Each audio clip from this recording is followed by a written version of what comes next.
Hi there, this is Sophie from Prospology, and I'm excited to share with you a quick refocusing exercise that I use all the time. It has 5 easy steps, and it's a really great way to find your focus when you feel like there's so many things that are being neglected or that you're procrastinating on, and you don't really know when to start. So, here are the 5 steps. Number 1 is list everything that you've been avoiding lately. That is the lens in which I look at things through to throw things onto my list. So I can usually tell there are certain things that I've been neglecting or avoiding or just putting off or never finding time to do.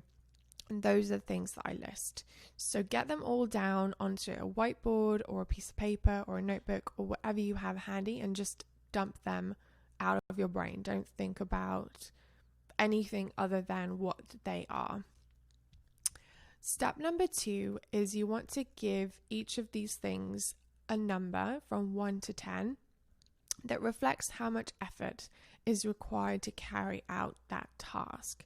So for example, a 1 out of 10 would be something like taking out the garbage. Although if the garbage had been building up for a couple of weeks, it might be more like a 3 or a 4, depending on how much effort is required to do that.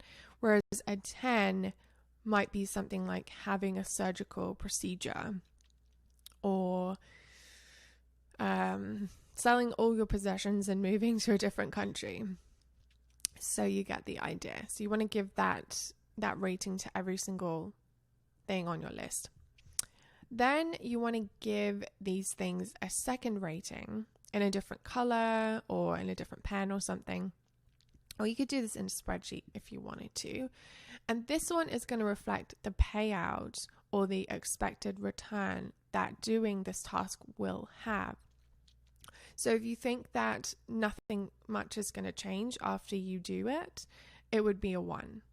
Whereas if this was going to be a completely life-changing experience for you, then it would be a 10.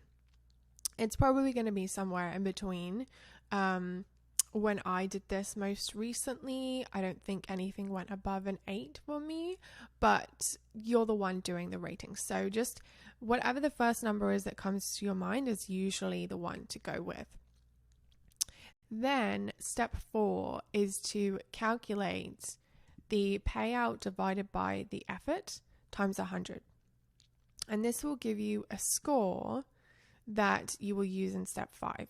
So you would so for example, if your payout was going to be a 6 and your effort was going to be a 3, then that would be 6 divided by 3, which is 2, and then times 100. So your score would be 200. And if it's an awkward number with decimals, you would just obviously round it to the nearest 3-figure number. Three-figure number? Yeah.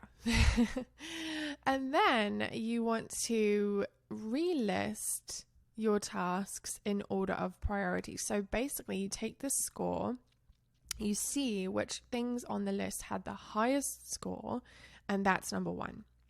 And then which had the second highest score, that's number 2, third highest score, number 3, and so on. You might not want to list the entire thing again, maybe just your top 5 or maybe your top 10, because number 1 is the one that you're going to start working on next. So I find it really, really helpful to kind of remove some of the subjectivity and the emotional attachment to the things on my to-do list. And it's pretty quick and easy.